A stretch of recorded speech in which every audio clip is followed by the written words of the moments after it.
Bom, é um prazer receber todos e todas aqui nessa noite.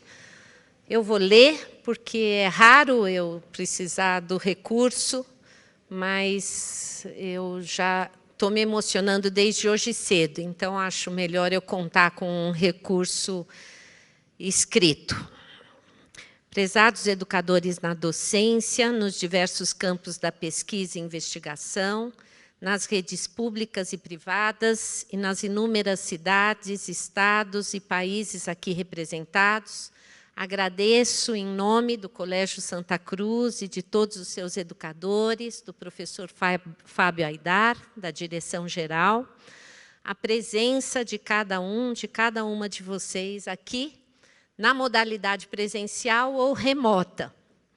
Agradeço à Rede Latino-Americana por apoiar a realização dessa noite e nos alegramos aqui com a presença de toda a diretoria, da Giovana Zen, da Ana Lu Rosa, da Renata Frauendorf, da Débora Hanna, Marta Durante, Rosaura Soligo e Juliane Russo. Agradeço muito a presença de vocês aqui.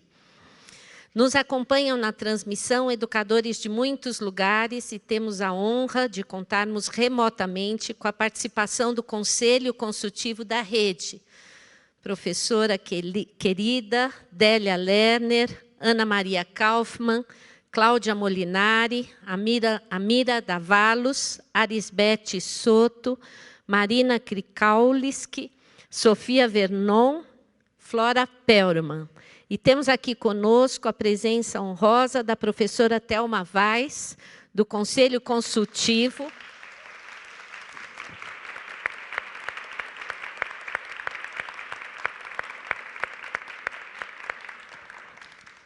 E presidente emérita, junto com a professora Délia Lerner, da Rede Latino-Americana de Alfabetização, a quem reconhecemos e honramos por sua imensa participação e trabalho. E aí eu ia pedir aplausos.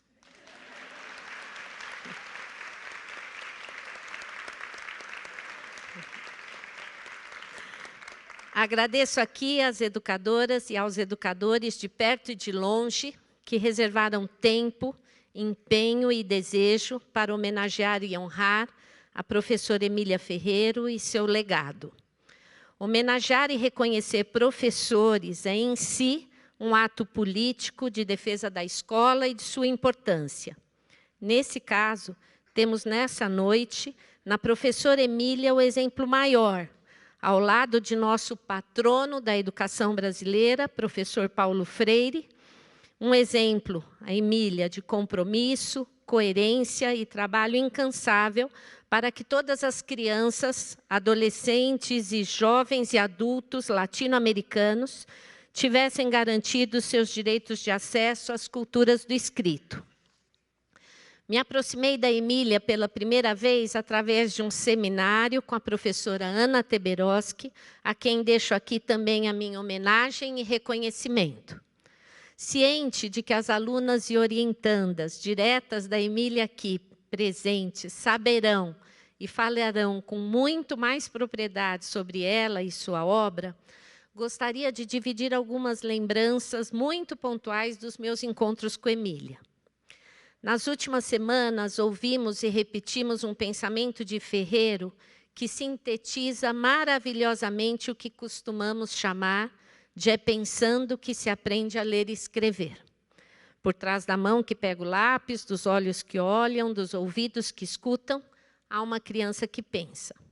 Mas meu primeiro deslocamento como professora alfabetizadora à luz desse princípio foi de que, por trás de cada gesto e intervenção de um professor na sala de aula, dos momentos de planejamento e de cada atividade proposta, também existia um adulto que pensa, uma teoria que suporta e ampara cada uma de nossas escolhas. Por isso me encanta tanto o título de um texto antigo e bem atual da Thelma. Ideias, concepções e teorias que sustentam a prática de qualquer professor, mesmo quando ele não tem consciência delas. Descobri que eu também era pensante, e foi a partir de então que tomei consciência de que eu não poderia, como alfabetizadora, repetir técnicas e saberes sem pensar sobre.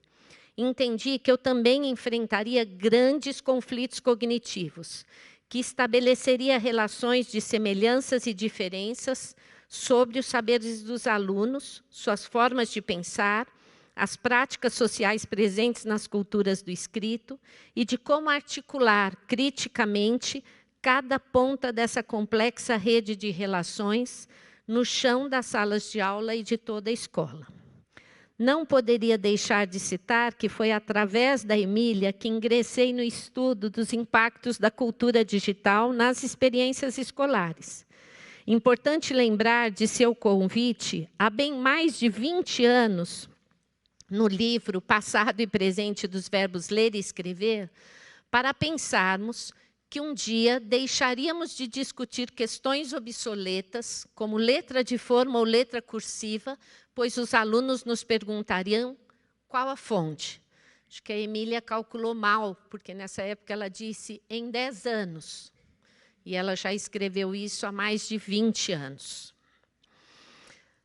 Inacreditável que aquela senhora chegava antes de muitos e muitos jovens no estudo das contribuições e impactos da tecnologia na escrita e na leitura.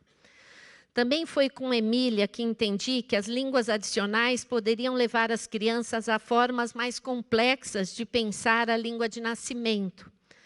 Foi também com ela que aprendi que eu deveria resistir à paixão imensa pelas hipóteses e pela psicogênese da língua escrita em si, pois esse saber sempre deveria estar submetido ao desejo de que as crianças latino-americanas tivessem seu direito à alfabetização garantido. Por isso e por muitos outros motivos, me tocou tão profundamente a sua partida. Que honra tivemos. Que bom que, através dela e de outras brasileiras, argentinas, mexicanas, colombianas, uruguaias, chilenas e tantas outras nacionalidades, foram se constituindo em uma forte rede. Creio que a professora Emília Ferreiro não era muito de futebol, mas termino dizendo que, por ela, e por minhas amigas queridas professoras argentinas, na Copa eu estava de azul e branco, como um ato simbólico de honra por tudo que aprendi e continuo aprendendo com vocês a partir da professora Emília Ferreiro. A ela, nosso e meu pessoal, muito obrigada.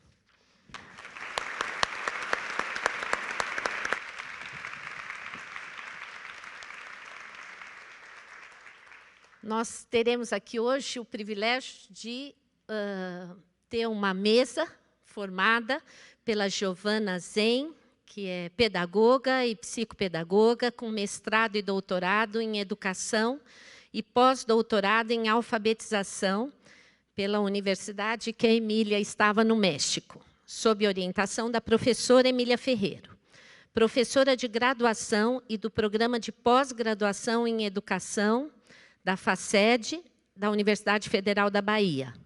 Membro da diretoria da Associação Nacional de Didática e Práticas de Ensino, ANDIP, e presidente da Rede Latino-Americana de Alfabetização. Também temos aqui a Mirta Castedo, professora emérita da Universidade Nacional de La Plata, na Argentina, mestre em Ciências da Educação pela Universidade Nacional de La Plata, doutora em Ciências com especialização em Pesquisa Educacional pelo Departamento de Pesquisas Educacionais do Centro de Pesquisas e Estudos Avançados, no México, com uma tese orientada pela doutora Emília Ferreiro sobre processos de revisão de textos em contexto escolar. E temos aqui a querida Mônica Alvarado, que é professora emérita da Faculdade de Psicologia da Universidade Autônoma de Querétaro.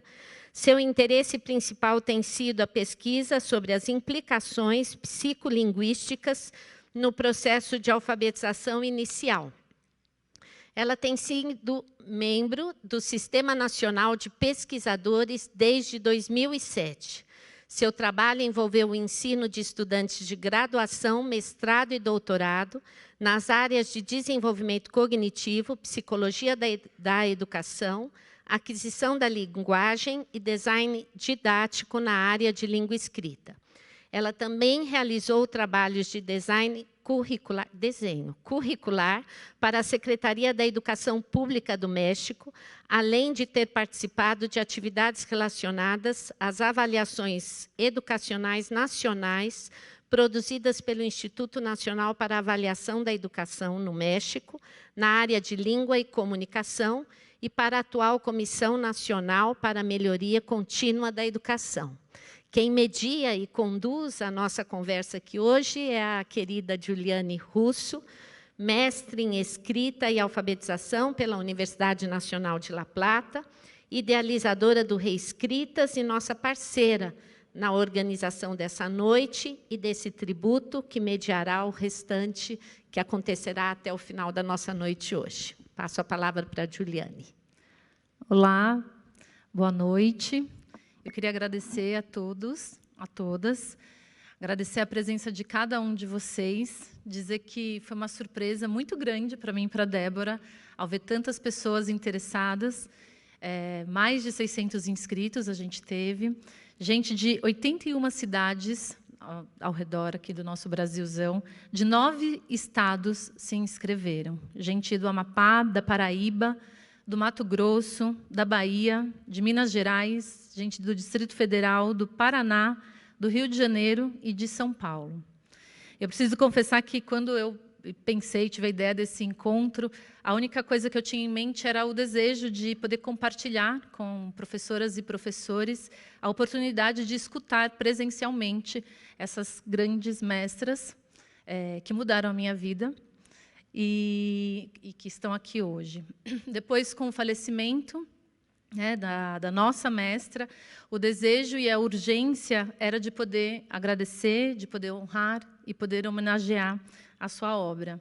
Mas eu confesso que, nesse processo, eu não me dei conta de que isso implicaria eu estar aqui hoje falando na frente de tantas pessoas. Só recentemente foi caindo essa ficha.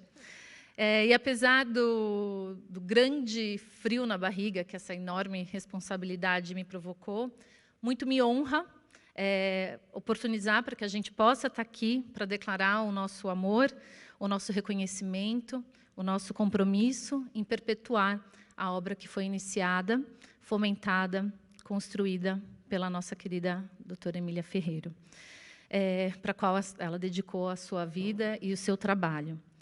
Apesar do frio na barriga, acho que foi possível seguir, porque tive muitos parceiros nesse percurso, que eu queria deixar aqui o meu agradecimento. A Débora, que foi a melhor caminhada em La Plata, a Débora Vaz, o Mitch Almeida, a Elaine Vidal, a Isis Nogueira, a Sandra Medrano, a Paula, que me apoia lá no Reescritas, o William, marido da Isis, o André, o meu marido, a Miruna, minha parceira, amiga, a sua mãe, a Ryoko, ou seja, todo mundo se envolveu, e a Juliana Ruschel, que cedeu essa ilustração que representa o nosso evento.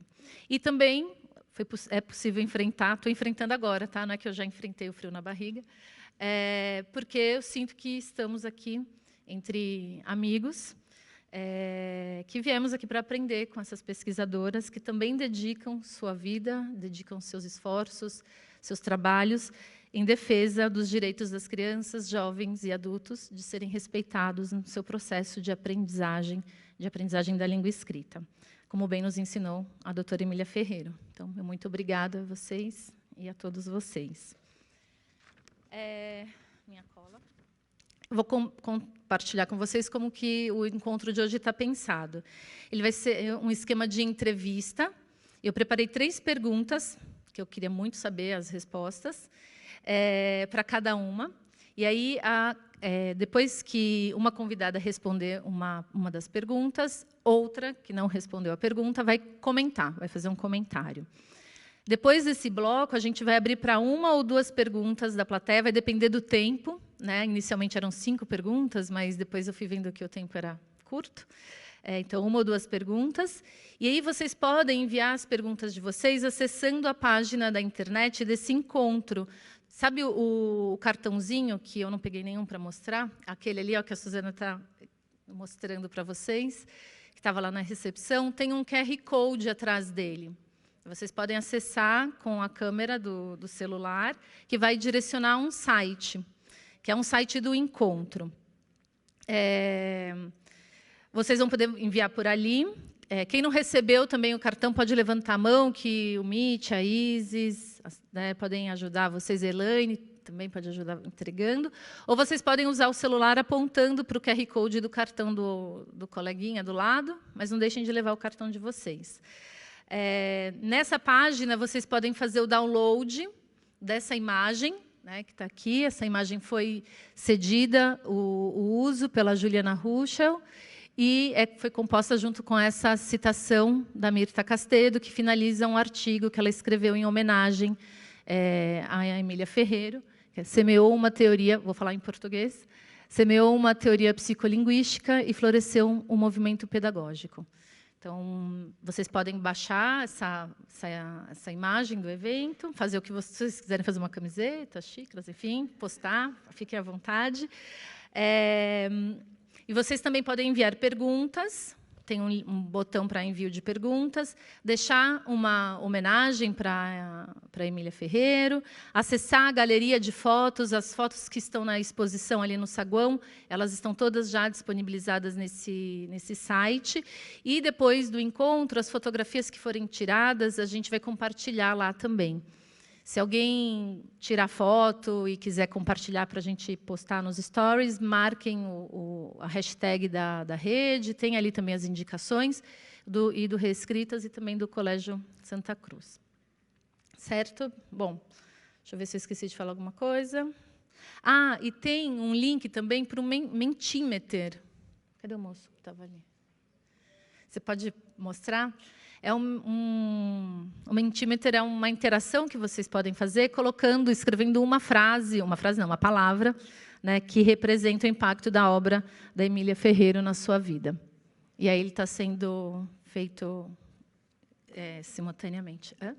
É uma nuvem de palavras que está sendo composta com as palavras que vocês postarem. Daí, ao longo do encontro, eu vou projetando.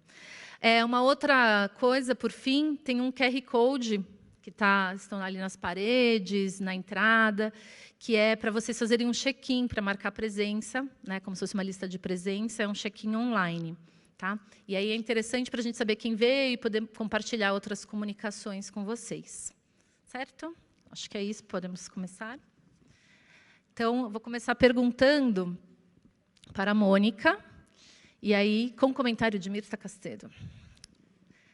Estou me sentindo o Jô aqui com a xícara. Existe uma visão comum na educação de que, para aprender a ler e a escrever, as crianças, primeiro, precisam entender as letras e os sons que elas representam. Essa abordagem, muitas vezes, começa com o ensino da consciência fonológica e o nome das letras. Como que as pesquisas da Emília Ferreiro desafiam essa visão tradicional de alfabetización?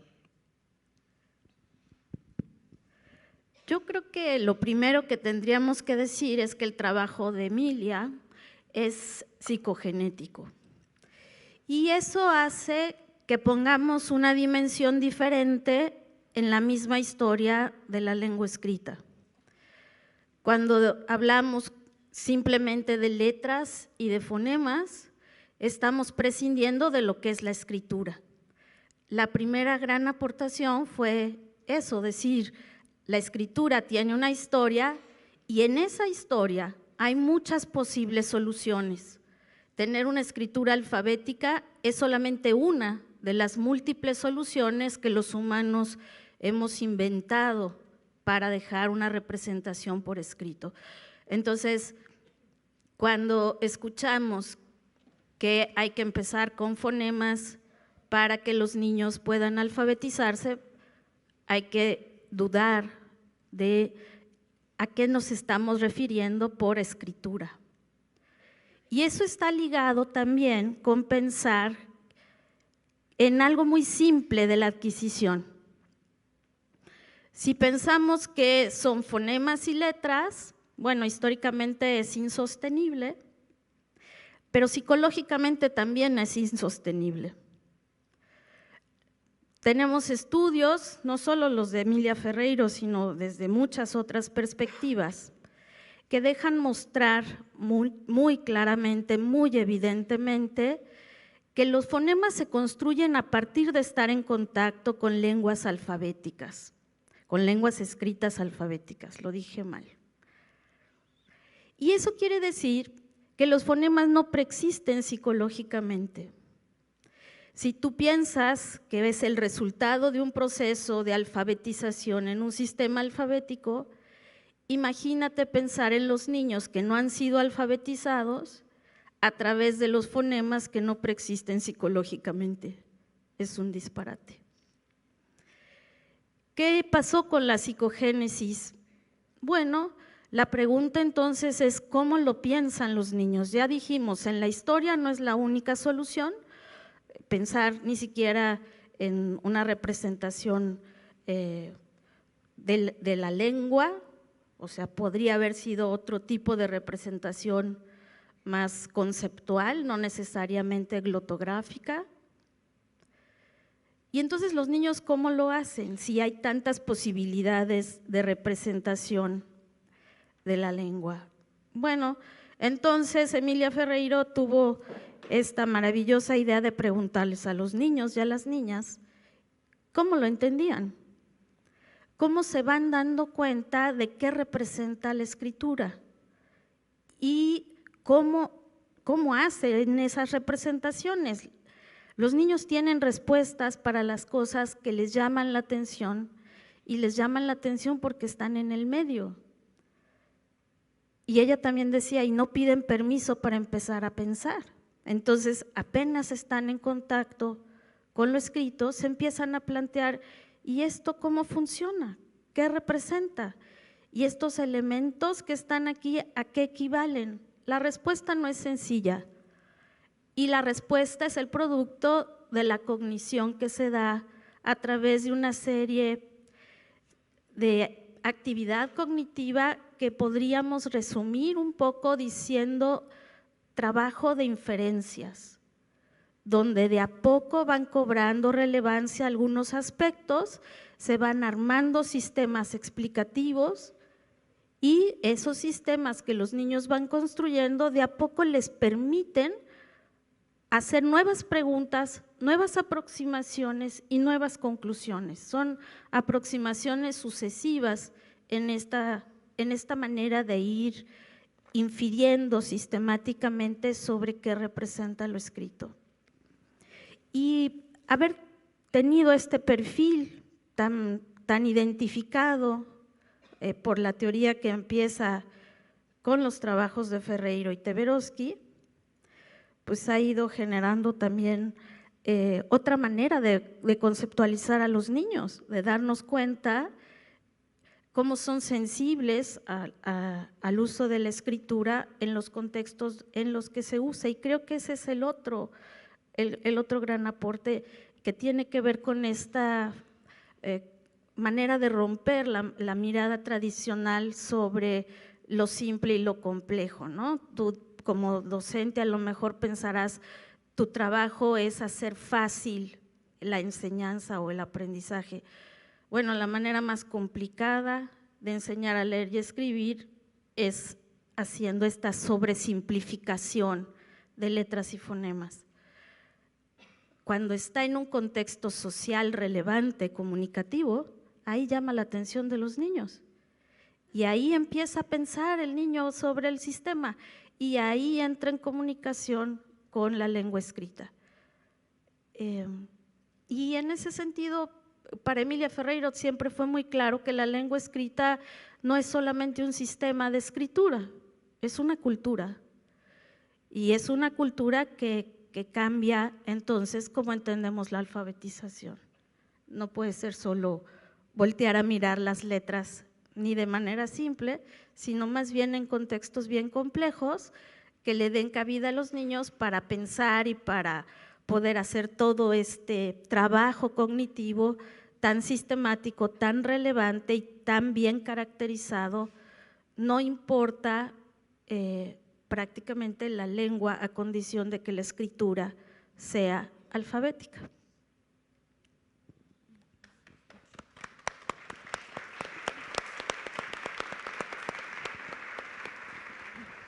Mirta. Bueno, no hay muchísimo para agregar.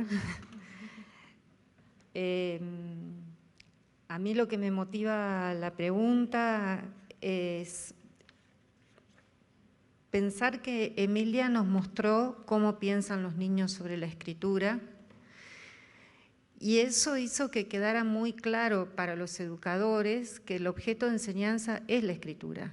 El objeto de enseñanza no son las letras, no son los fonemas, no son las relaciones fonemas-grafemas, sino es el sistema de escritura. En el contexto de las prácticas, pero estamos hablando en este caso del sistema. La conciencia fonológica no es un objeto de enseñanza, las letras no son un objeto de enseñanza en sí mismos.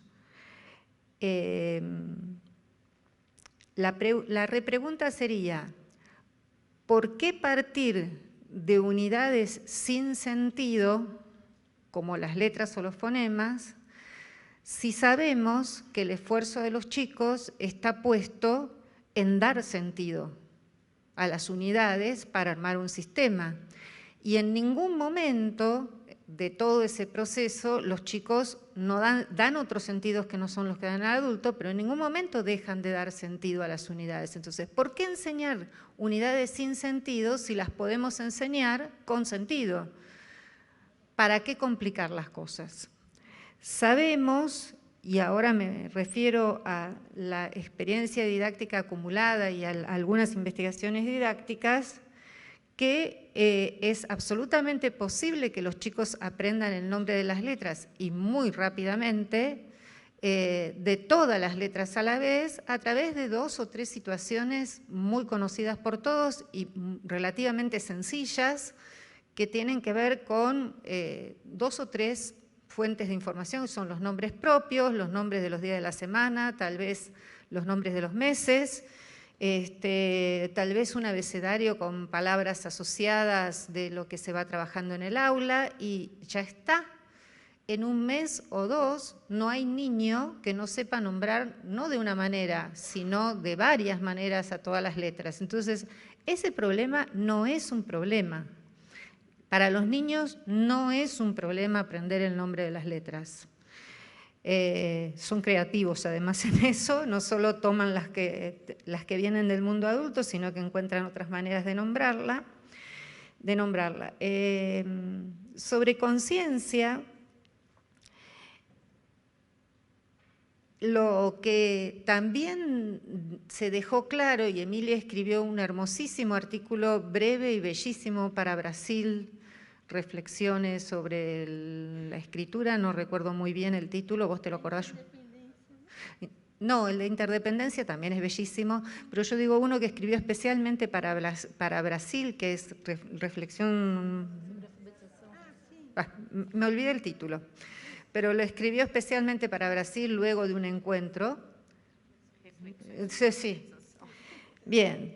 Ella ahí deja perfectamente claro algo que estaba claro desde los primeros trabajos, pero lo explicita aún más, de que nadie está pensando de que los chicos en algún momento del proceso de adquisición no tengan que atravesar ese análisis intrasilábico que conduce a aislar partes absolutamente abstractas que son los fonemas. Nadie piensa que eso no va. Lo que pensamos es, primero, que no es el punto de partida, sino el punto de llegada.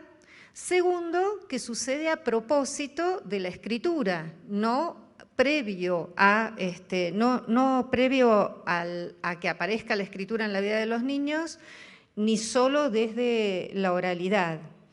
También sabemos por investigaciones y por experiencias que hay niños que pueden tener conocimiento de cuáles son los fonemas que integran una sílaba y a veces usar una o usar otra. Está la investigación de Claudia Molinares sobre eso, es decir, escriben una sílaba y ese mismo niño en el papel escribe una de las partes de la sílaba y en la pantalla escriben otra de las partes de la sílaba. Es que no saben. ¿No pueden aislar? Sí, porque si en un caso ponen una, en otro caso ponen otra, lo pueden aislar, pero escriben silábicamente por algo muy sencillo, porque piensan que se pone una para cada parte, naturalmente aislables, que son las sílabas. Y también conocemos chicos que saben que se ponen 2 por sílabas y no las pueden aislar y producen escrituras alfabéticas sin poder aislar los fonemas. Y lo hacen perfectamente bien y con mucha sistematicidad. ¿Eso quiere decir que en algunos casos no haya que ayudar a hacer ese análisis intrasilábico? Sí, en algunos casos, en muchos casos, hay que ayudar con una intervención adecuada, pero esa intervención tiene, desde nuestro punto de vista, por toda la investigación psicogenética que conocemos, condiciones. Una condición es que siempre es en presencia de escritura. Esas ayudas no pueden aparecer si no es en presencia de escritura.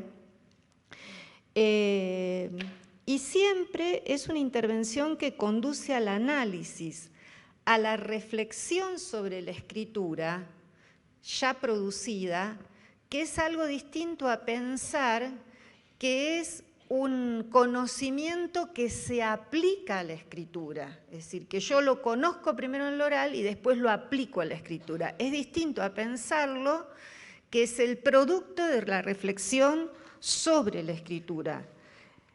Y para eso tiene que haber escritura. Hay situaciones muy sencillas también y muy paradigmáticas. Para eso, las familias de palabras mono, monito, mono, mona, monito, y ahí sí o sí tengo que, para diferenciar esas palabras, ver cómo está armada esa sílaba final, porque si no, no puedo encontrar la semejanza y la diferencia. Pero eso es análisis de la escritura, porque la escritura es el objeto. Gracias.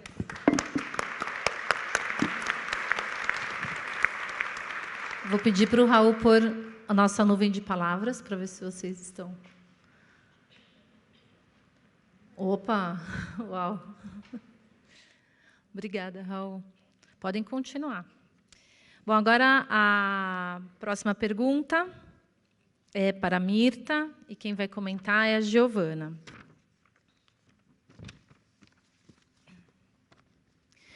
Emília Ferreiro e a Ana Teberoski nos mostraram que a alfabetização é um processo contínuo, que começa desde o nascimento e que não termina quando alguém aprende a ler e a escrever de forma convencional. Nesse sentido, termos como alfabetizado, tal pessoa estar alfabetizado, podem ser limitantes, pois sugerem um fim para um processo que é contínuo. No entanto, em um contexto de políticas públicas, como equilibrar essa compreensão teórica com a necessidade prática de termos marcos para medir e acompanhar o progresso da alfabetização? Bueno, como mencionó Mónica recién, la explicación psicogenética es no solo evolutiva, sino, valga la redundancia, psicogenética. Y eso marca una diferencia con las explicaciones evolutivas, porque en esa explicación del proceso lo que vamos entendiendo es qué tipo de contradicciones suceden en los distintos momentos del proceso que dan lugar a la palabra central que está apareciendo ahí, que es a las transformaciones. En ese proceso hay un momento crucial que es la comprensión de la base alfabética del sistema de escritura. A eso, por lo menos en términos escolares, para distinguirnos del largo proceso de alfabetización a lo largo de toda la vida, en términos escolares lo solemos llamar alfabetización inicial, el momento en que se comprende la base alfabética del sistema de escritura. Y entonces sucede algo maravilloso, que es que los chicos escriben cosas que se pueden leer sin conocimientos de psicogénesis. Sucede un gran encuentro entre dos culturas, entre la cultura infantil y la cultura del adulto. Y es un momento de placer, de goce más que de placer, a dos puntas, desde el punto de vista del niño, porque llegó a ese lugar donde sus escrituras pueden ser recuperadas y comprendidas por el adulto, y pueden estar de acuerdo en lo que dicen las letras, además, y es también un momento de felicidad para los adultos, padres o educadores, porque se encontraron dos culturas. Ese es un momento crucial, se discute mucho a qué edad. Sabemos que en cualquier condición social y en cualquier contexto eso puede suceder si se dan las condiciones necesarias entre los 5 y los 6 años, que algunos niños van a necesitar un año más, y también sabemos que cuanto más tarde se dé ese encuentro, más se dificulta la trayectoria posterior. Es decir, no es que no sea importante el momento ni que esperemos pasivamente que suceda en cualquier momento, a cualquier edad. Cuanto más grandes adquieren la base alfabética, comprenden la base alfabética, más se complica la trayectoria del estudiante porque hay otras lecturas que hacer, otras escrituras que hacer y se van acortando los tiempos. Esas otras lecturas y escrituras que hacer forman parte del largo proceso de alfabetización, que no es más que ir incorporando a las nuevas generaciones a las culturas de lo escrito. Hay culturas donde se leen textos cada vez más especializados, cada vez más largos, donde se construyen las interpretaciones sobre esos textos. Todo lo que podemos hacer para enseñar a leer es construir interpretaciones compartidas y consensuadas sobre lo que los textos quieren decir, y cuanto más especializados son los textos, más tiende a cerrarse la comunidad de interpretación. Y eso va a seguir sucediendo a lo largo de toda la vida. Y la incorporación a prácticas de escritura cada vez más amplias, donde cada sujeto decidirá qué prácticas de escritura conserva para su vida más allá de la escuela y en qué nuevas prácticas de escritura se incluirá. Lo que la escuela necesitaría garantizar o debería garantizar es que justamente quienes egresan puedan elegir sin obstáculos en qué nuevas prácticas de lectura y de escritura desean o necesitan incluirse sin ninguna dificultad, digamos. Eso es lo que la escuela podría hacer. Eso va a seguir sucediendo durante toda la vida, pero no es poco importante eso que en la escuela llamamos alfabetización inicial y que tiene que suceder lo antes posible.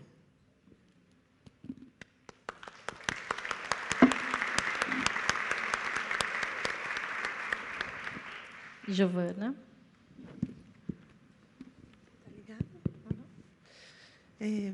Boa noite.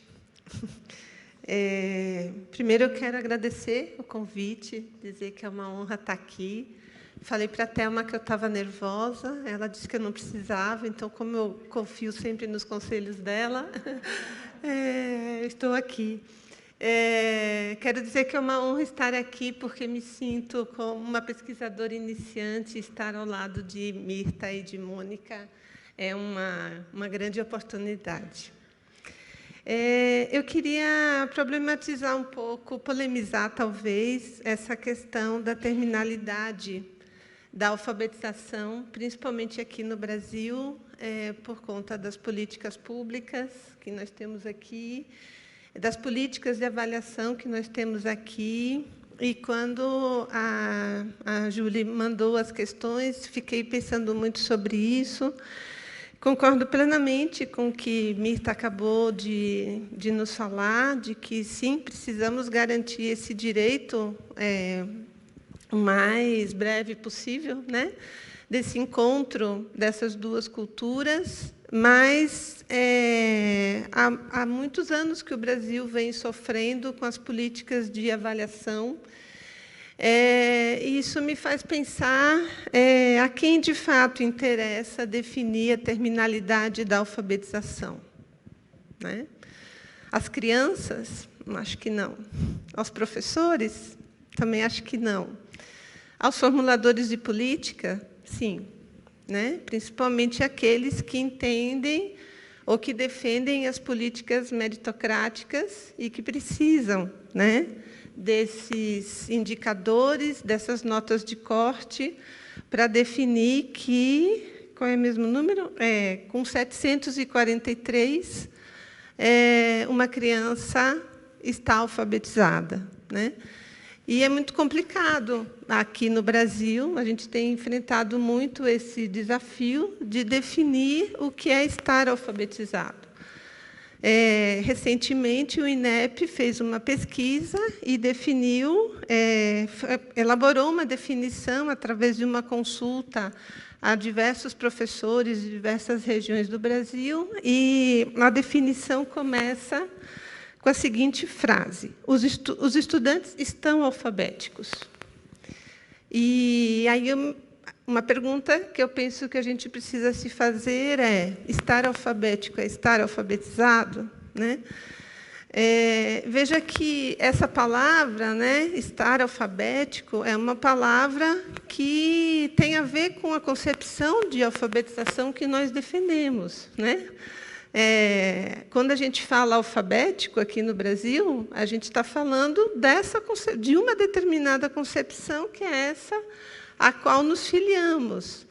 E quando o INEP coloca essa frase, e aí tem um peso semântico, porque é a frase que inicia a definição do que é estar alfabetizado, a gente precisa levar isso em conta, né? E aí ele segue a definição dizendo: leem pequenos textos formados por períodos curtos e localizam informações na superfície. Ou seja, várias coisas para se pensar nessa segunda frase. E uma delas então, os textos que as crianças leem pelos olhos dos professores não conta, porque não é leitura, né? Se a expectativa é que os alunos leiam pequenos textos formados por períodos curtos e que localizem informações nas superfícies, a gente poderia dizer, então, que, nessa acepção, ler é oralizar um texto curto e identificar informações explícitas. E aí a gente precisa se perguntar: apenas isso? Não é? Segue dizendo: escrevem textos que circulam na vida cotidiana para fins de uma comunicação simples.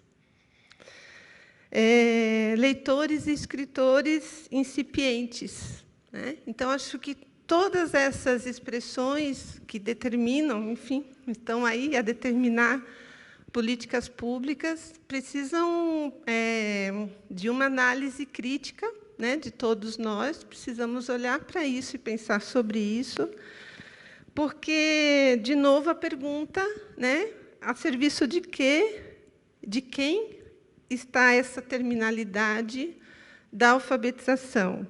Mais uma vez, por certo, não dos estudantes e também não dos professores. Mas essa definição impacta diretamente o destino de cada um. Então, acho que esse é um tema para um longo debate que precisamos fazer. Okay?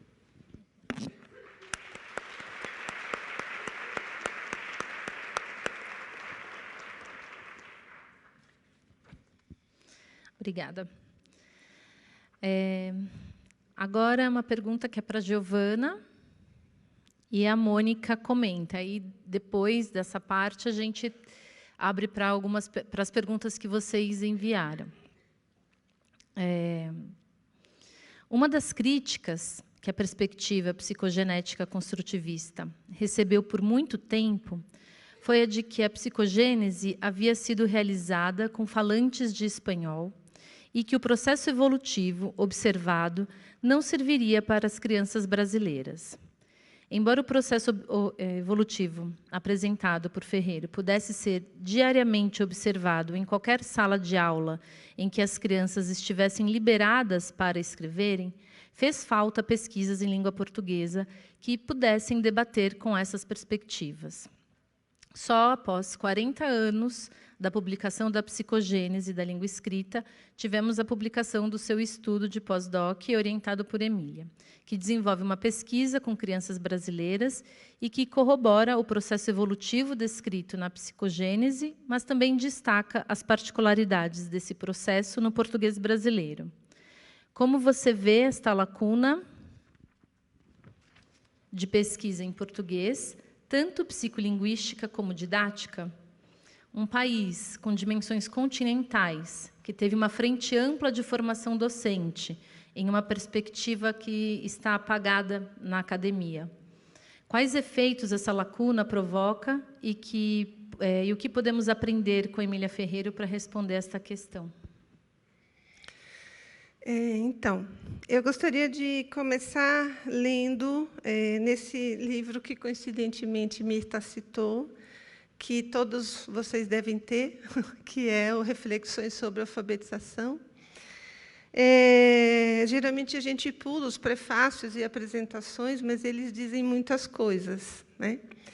E, nesse livro, que é importante dizer que esse livro é de 1985, ou seja, um ano antes da publicação da Psicogênese no Brasil, porque a primeira versão traduzida foi publicada em 1986, então essa publicação é anterior à Psicogênese.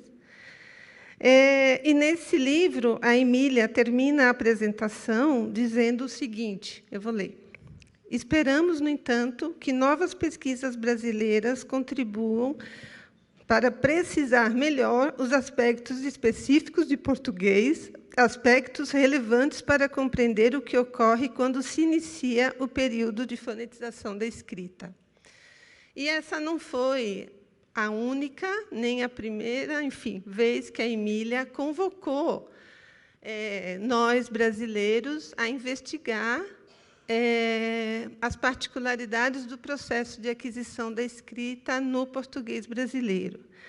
Nesse livro, que tem o prefácio da Thelma, a Thelma também diz algo parecido. Ela fala da importância da pesquisa e tal, e ela termina o último parágrafo do prefácio dizendo, que é a cara dela, mas não vamos colocar o carro diante dos bois.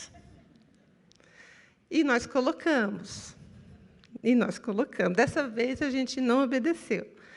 Bom, enfim, esse era, de fato, um desejo da Emília. Em 2018, quando eu enviei um e-mail pedindo perguntando se ela me orientaria num pós-doc, e, depois de intermináveis 2 dias, ela me respondeu, dizendo que sim, e me convidou a ir ao México para elaborar o projeto de pesquisa lá, com ela. E eu cheguei com uma proposta, mas...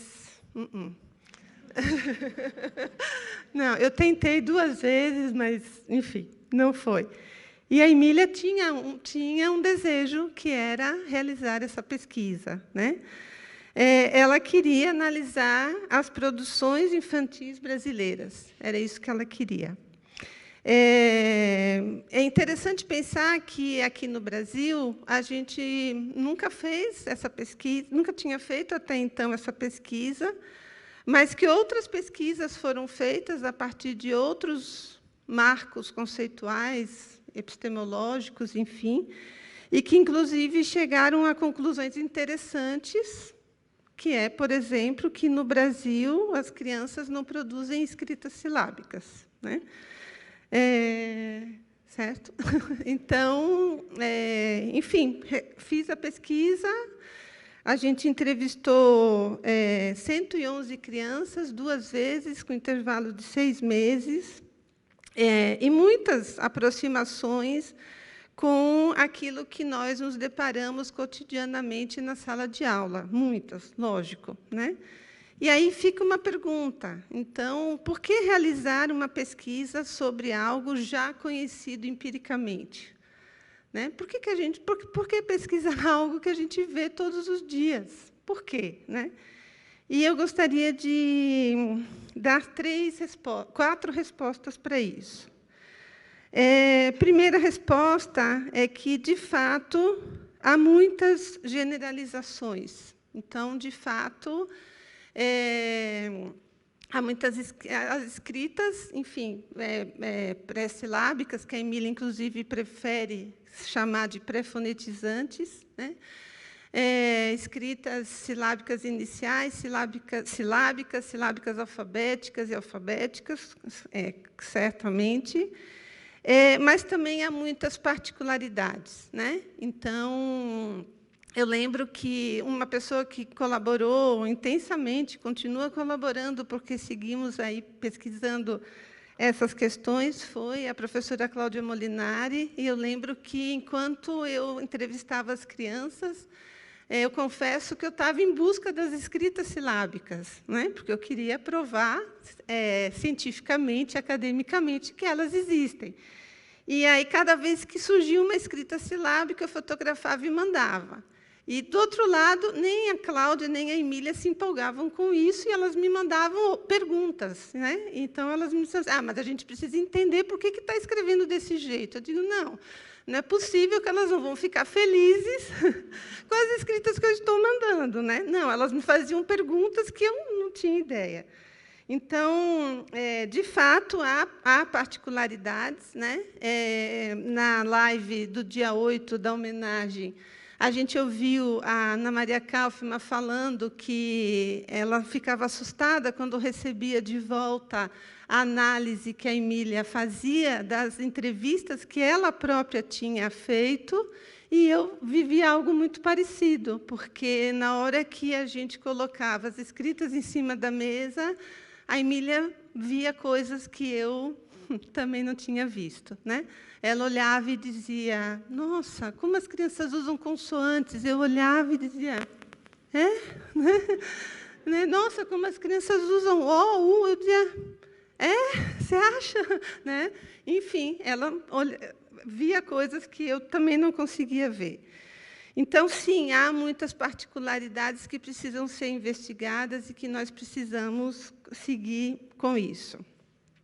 A segunda coisa que eu gostaria de destacar é que produzir ciência implica levar em conta o que já foi produzido, né? Então, na live do dia 8 também, inclusive, me emocionei muito quando Ares, que foi assistente de investigação da Emília por 25 anos, falou o quanto foi importante para a Emília revisitar a psicogênese com essa pesquisa, né? E, de fato, no artigo que publicamos juntas, com uma síntese dos resultados, a Emília situa os níveis de escrita de uma forma que eu, pelo menos, não tinha visto ainda ela situar, né? Ela situa dizendo, são 3 níveis básicos, o pré-fonetizante, o silábico e o alfabético, e são 2 níveis intermediários, o silábico inicial e o silábico alfabético.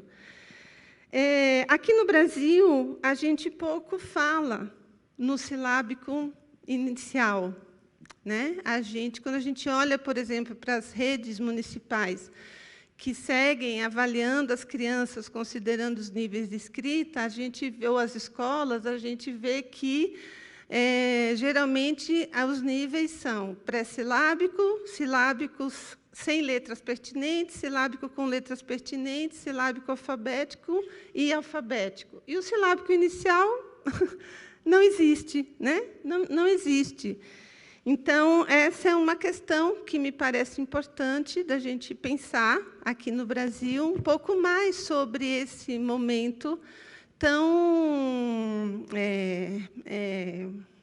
importante, né, e tão peculiar do processo de alfabetização, que é a entrada no período da fonetização, né? As crianças não pulam assim do pré-silábico ou do pré-fonetizante para o silábico, né? Tem aí, de fato, esse nível intermediário, que não é um nível novo, não é uma invenção nova, né? Desde lá da pesquisa feita em 1982, no México, com 860 crianças, que a Emília já falava nesse nível do silábico inicial, então não é novo, mas é uma questão que a gente precisa pensar aqui. A terceira coisa... Estou estourando o tempo? A terceira coisa é que a gente precisa aprender a fazer esse tipo de pesquisa aqui no Brasil, né? A gente não sabe fazer pesquisa psicolinguística, nem pesquisa didática, a partir do marco psicogenético construtivista, né? Ainda bem que temos aqui uma representante do México e outra da Argentina, porque temos que beber dessa fonte, né? Começa a aparecer agora, e isso é muito bom, várias instituições que estão interessadas em desenvolver núcleos de pesquisa, mas isso também precisa estar na universidade, né? Então, a gente precisa também pensar em estratégias para que essas pesquisas também estejam nas universidades brasileiras. E a quarta razão, né? Acho que vocês nem lembram mais qual era a pergunta, mas, enfim, a pergunta era por que realizar uma pesquisa sobre algo já conhecido? Então, a quarta resposta é produzir conhecimento. A gente precisa aprender a produzir conhecimento sobre o que pensam as crianças brasileiras, né? Então, a gente precisa aprender a fazer isso, até para contestar, né, quando dizem que nós não temos evidências científicas, né? Então, a gente precisa fazer pesquisa no Brasil e precisamos, de fato, aprender muito, né, com o que a Mônica e a Mirta representam aqui. Bom, para terminar essa provocação da Júlia sobre as universidades, né? De fato, a teoria psicogenética é muito criticada na universidade. E isso não é um problema. Isso não é um problema. A própria Emília gostava das críticas. Quando tinha alguma crítica, ela dizia, isso é bom que a universidade faça isso, porque é salutar tensionar verdades, é salutar tensionar paradigmas, né? O problema é a inconsistência dessa crítica, né? O problema é o reducionismo desrespeitoso que a teoria psicogenética construtivista tem em grande parte das universidades brasileiras. Quando eu ouço algum colega falar sobre a teoria psicogenética, eu tenho a nítida impressão de que eles estão ainda lá na década de 1990, né? Repetindo aquilo que a gente dizia lá, né?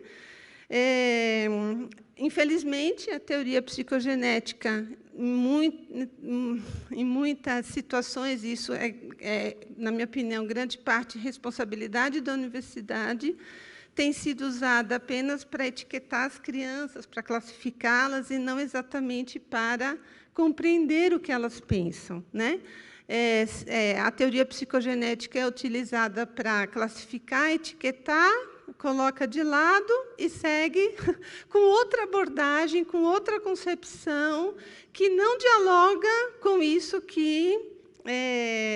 com a teoria que se usa para, enfim, etiquetar e classificar, né?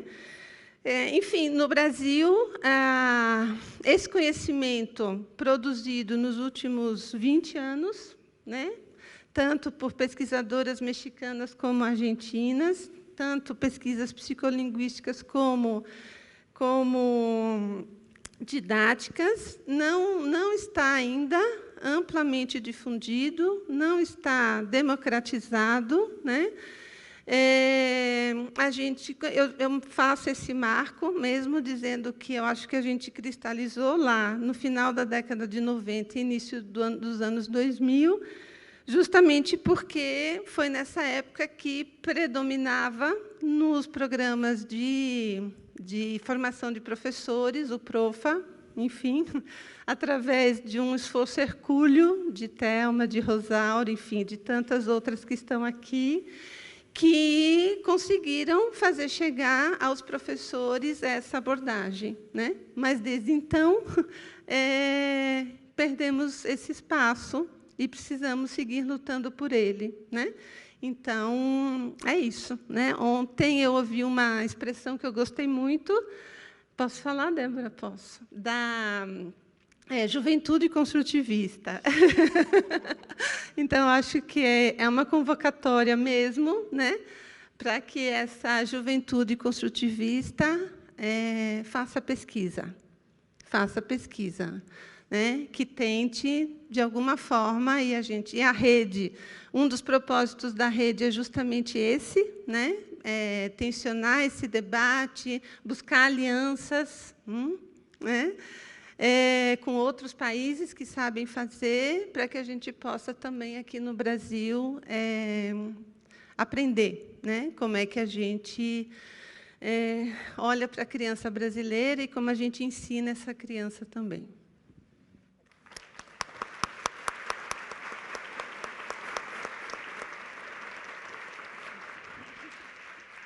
Mónica. Cuando te estaba oyendo, fui pensando en muchos trabajos de investigación y cómo se han ido haciendo en México, en español, y lo importante que ha sido dialogar con otras perspectivas.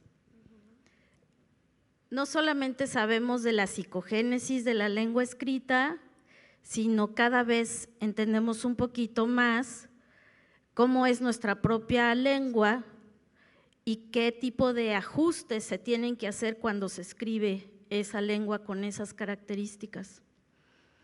Estoy pensando en particular la discusión fuerte que inician los trabajos de Sofía Vernon a propósito de la conciencia fonológica y la riqueza tan grande que eso desembocó, porque entonces volteamos a ver cómo son las sílabas, qué efecto tienen a la hora de que los niños están tratando de representar un segmento con ciertas características, qué pasa con los acentos, ¿no?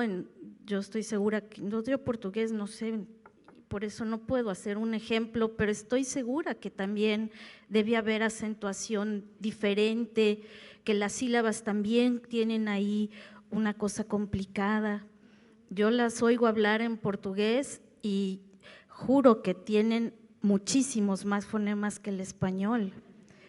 Bueno, todas esas características son susceptibles de estudio y de análisis. Y eso ha hecho que podamos discutir,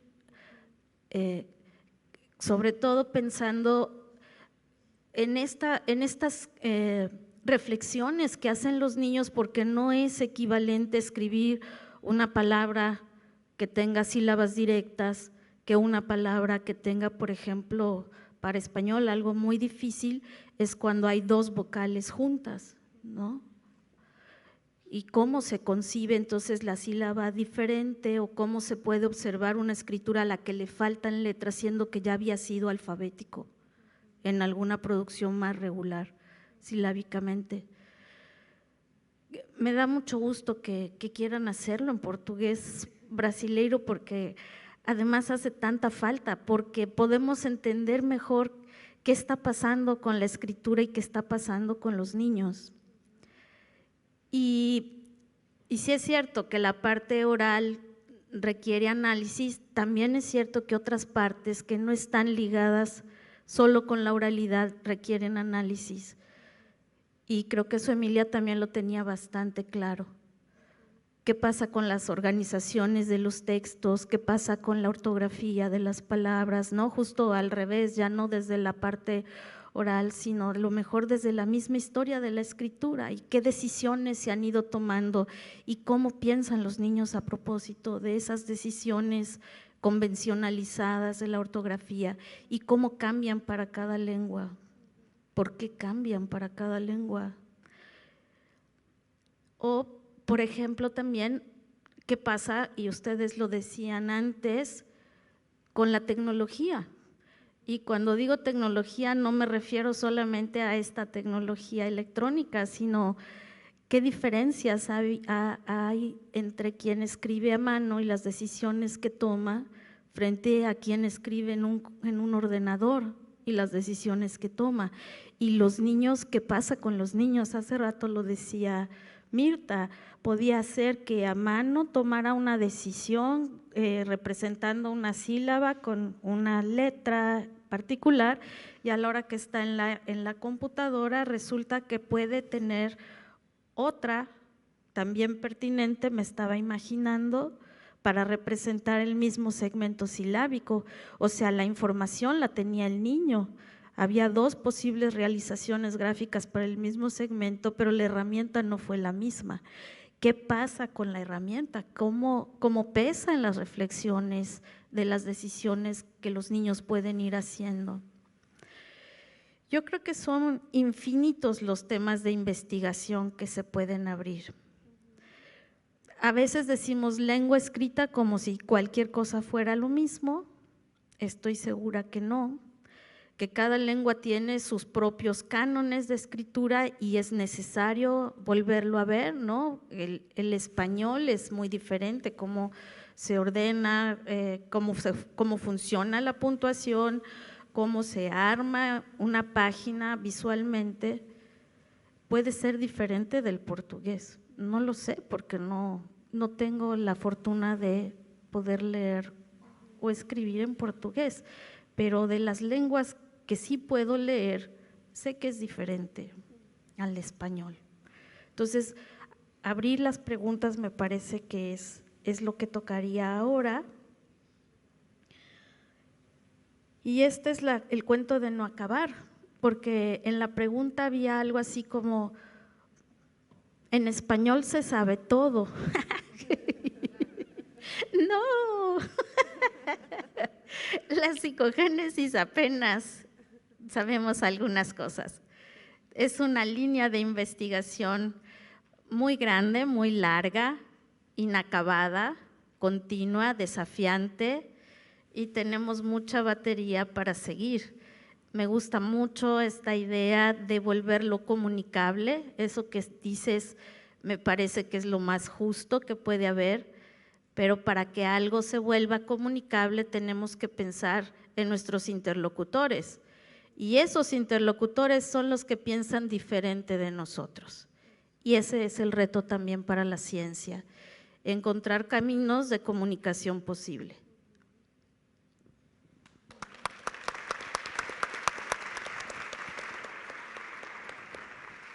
Vamos ver como está a nossa nuvem de palavras. Ó, transformação segue. Opa, ele atualizou de novo. Reflexão, revolução e transformação bem grandes. Aprendizagem, respeito, sentido, possibilidades, dignidade, compromissos, possibilidades, ressignificação, inspiração, muita inspiração. Obrigada, Raul. Eu vou abrir aqui para ver algumas perguntas que chegaram. Era para eu ter lido as perguntas enquanto vocês falavam, mas eu não queria prestar atenção nas respostas. Uma pergunta que chegou aqui para a Giovana. Como lidar com a transposição simplista que se faz em alguns contextos, transformando em práticas de sala de aulas algumas metodologias de pesquisa? Um exemplo seria a sondagem, que por vezes é vista como um ditado que serviria para alfabetizar. A gente não combinou perguntas difíceis.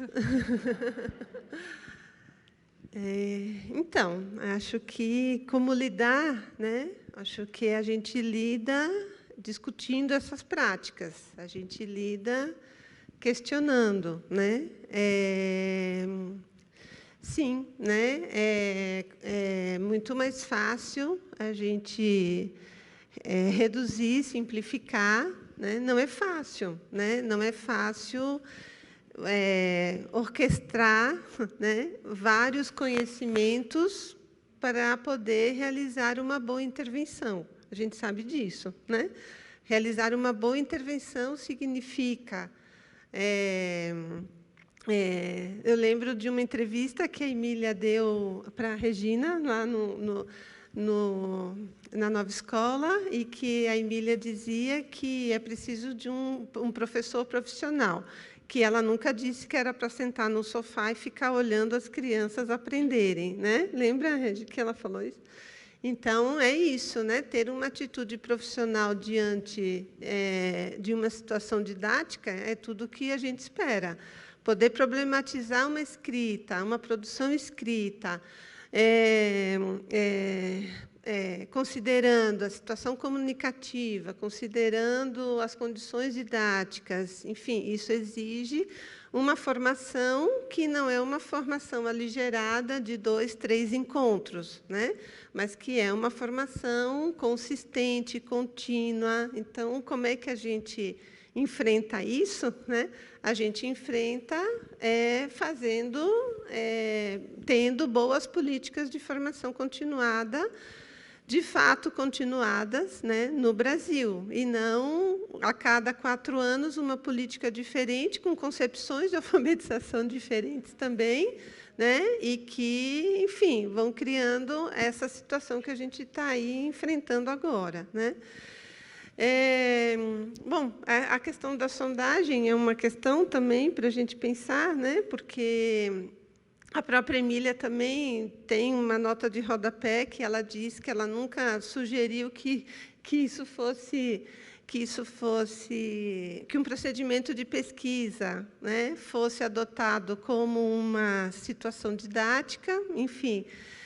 Não exatamente essas as palavras dela, mas ela faz essa menção e, enfim, precisamos também seguir pensando sobre isso, né? Como é que a gente identifica, né, o que as crianças sabem em situações que fazem sentido para elas também, né? Então, é claro que a gente precisa saber, que a gente precisa identificar o que as crianças pensam sobre a escrita, é lógico isso, porque sem isso a gente não consegue seguir, mas precisamos pensar. Na sala de aula, professor atento, não precisa fazer uma situação específica cada semana para saber como é que as crianças estão pensando. Os professores vão identificando à medida que vão interagindo com as crianças, né? E, enfim, na condição de formadores, de professores, é isso que a gente precisa discutir com eles, essa fluidez nesse acompanhamento do que eles estão aprendendo, das progressões que eles estão fazendo, dos avanços que eles estão fazendo, e é assim, né? Na verdade, mais uma vez,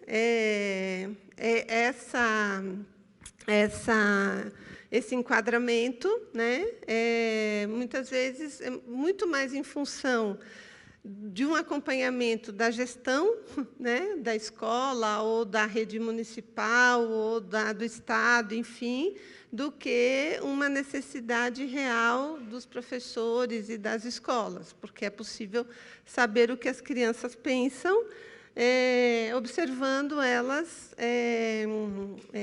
trabalhando e fazendo as coisas que elas precisam fazer quando estão aprendendo a ler e escrever. Obrigada. Aqui tem uma pergunta para a Mirta. Como você acha que é a melhor forma de honrar o legado da Emília Ferreiro daqui para frente? E aí eu já emendo com uma outra que tem a ver com você, que é o currículo da Argentina. O currículo de alfabetização da Argentina é pautado nos estudos da psicogênese e praticado por docentes com todas as crianças? ¿Puedo empezar por la segunda? Sí, por supuesto. A veces aquí en Brasil tienen una idea de Argentina que no es la realidad.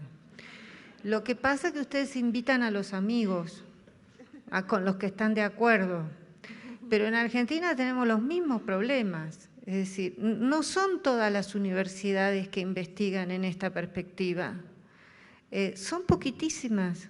Somos poquitísimas las universidades donde, muy poquitas en relación al conjunto, donde hay investigación o en psicogénesis o en didáctica desde perspectiva constructivista psicogenética.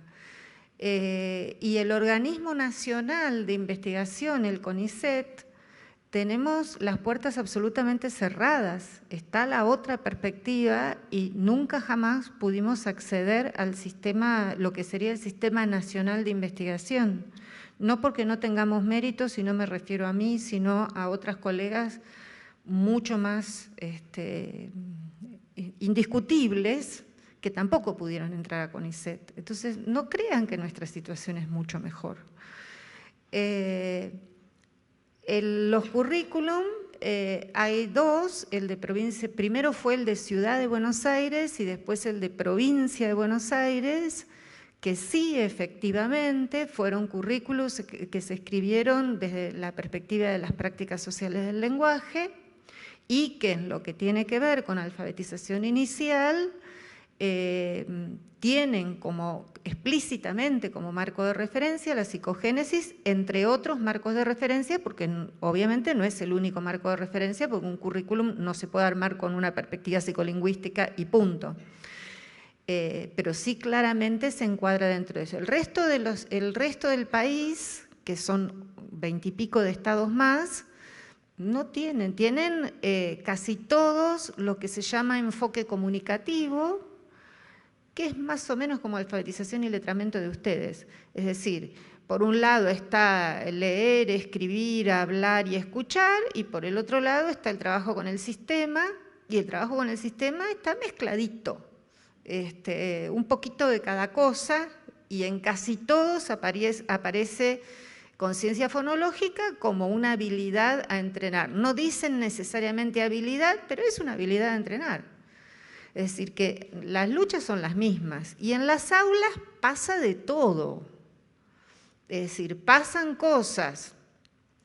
Una cosa son las escuelas con las que trabajamos directamente y los docentes con los que trabajamos directamente, que a veces no es la escuela, es un docente dentro de la escuela y los demás hacen otra cosa. A veces son las escuelas porque se empieza a tejer una tradición, pero hay una enorme, yo aclaro, trabajo en educación pública solamente. En educación pública hay una enorme movilidad de docentes, es decir, el docente no está siempre en la misma escuela. Eso atenta contra la formación de equipos, es una de las políticas educativas que hay que revisar. Es decir, no tenemos una situación muy diferente a las de ustedes, y que cambian las políticas de formación cada 4 años es exactamente igual. Cada 4 años cambia la política de formación. Como política de formación nacional, solamente hace 2 años, yo estoy en ese trabajo en este momento, después que me jubilé de la universidad, está esta línea como política de formación nacional desde hace 2 años. Ustedes la tuvieron un montón de tiempo con programas que fueron cambiando de nombre, pero que eran el mismo programa, que todos los programas que dirigió Telma lo tuvieron muchos años más de continuidad que nosotros. Sí tuvimos continuidad en Provincia de Buenos Aires y tuvimos en Ciudad. En Ciudad está a punto de caer todo. Todo lo que se hizo en Ciudad está a punto de, o sea, vienen socavando y socavando, ¿socavando se entiende? ¿Sí? Horadando todo lo que se hizo en Ciudad y está a punto de caer. En Provincia no, en Provincia somos más fuertes, pero problemas hay. Es decir, y no son muy distintos a los de ustedes. Y la discusión esta, por ejemplo, esta discusión a mí me llamó la atención porque quiero entender que cuando dice los estudiantes están alfabéticos, no es lo mismo que decir estar alfabetizados, ¿no? Es la misma distinción que en castellano. Me horroriza que diga eso. Los estudiantes no están alfabéticos, por favor, la escritura es alfabética. tremendo, es decir, conceptos así que están muy presentes en nuestros documentos, en documentos curriculares de distintas provincias. Muchas veces dicen, a ver, ¿qué entendieron? ¿Cómo leyeron? Por favor, ¿cómo pueden decir una cosa así? ¿Cómo leyeron? No entendieron nada de lo que leyeron. Eso nos pasa a nosotros también. Nos pasa a nosotros también todo el tiempo. La primera pregunta. A ver. Yo siento que Emilia está absolutamente viva y lo vengo diciendo siempre.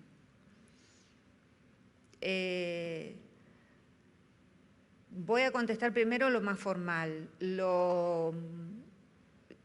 Una manera de honrar es continuar su trabajo, sin ninguna duda,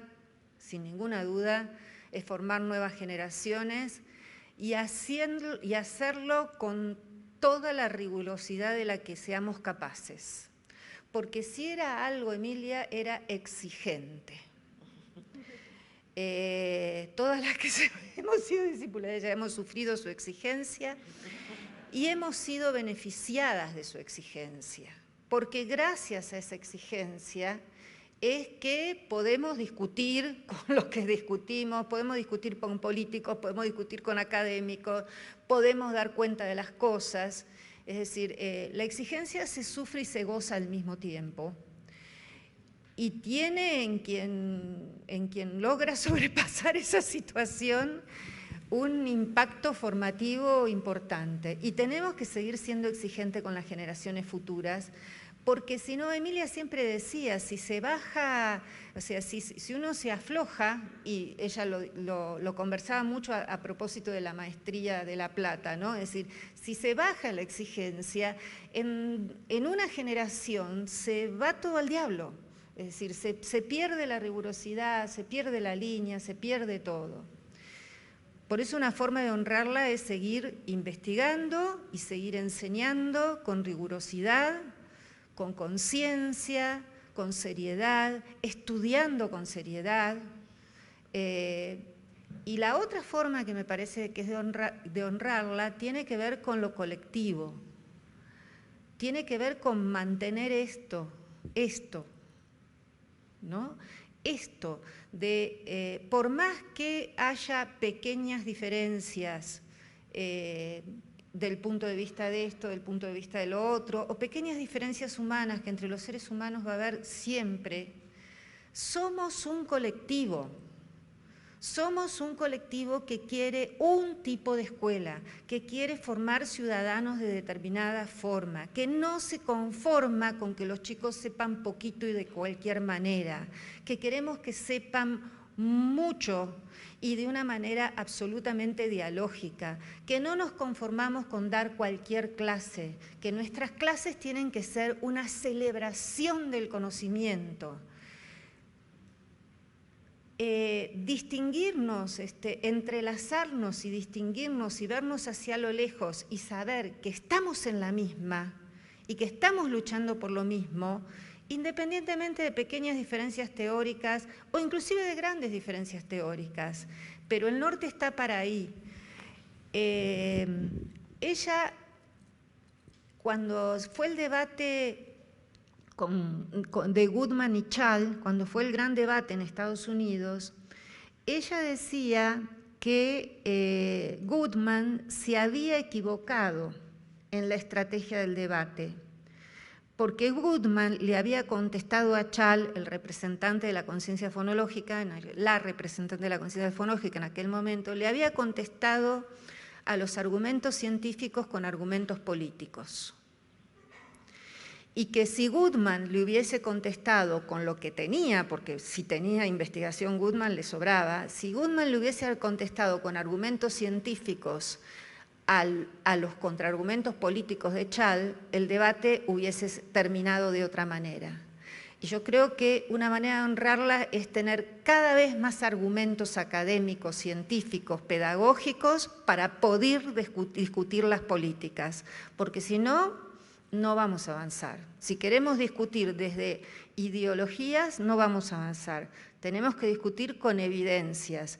Evidencias construidas desde nuestra perspectiva epistemológica, que no es la misma que la de los otros, pero tienen que ser evidencias y contundentes.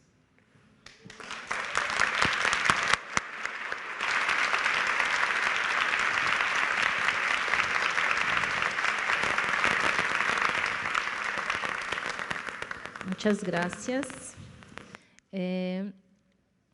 Uma pergunta para a Mônica. A Mônica falou que quanto antes as crianças estiverem no processo de alfabetização inicial, melhor para a sua compreensão do sistema de escrita. Considerando que a educação infantil no Brasil carrega um ideal de não ser centrada na alfabetização, como definir os objetivos da educação infantil com relação à leitura e à escrita?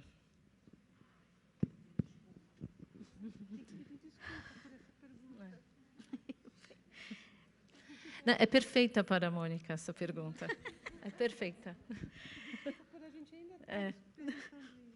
Bueno, los niños pequeños piensan muchísimo. Y los niños en la edad preescolar están además en la máxima posibilidad de aprendizaje de sus vidas. Si ustedes ponen a un niño pequeño entre 3 y todavía hasta los 7 años en contacto con una lengua que no sea la de su casa, la van a adquirir. Muy rápidamente, vertiginosamente, están diseñados para adquirir conocimiento. Nosotros los vemos cuando están muy bien estimulados, cuando vienen de familias donde se lee y se escribe, muy pronto se están preguntando cómo funciona el sistema de escritura. Y no tiene que ver con torturarlos, ni con renunciar a la infancia, ni al juego. Los niños piensan además de jugar.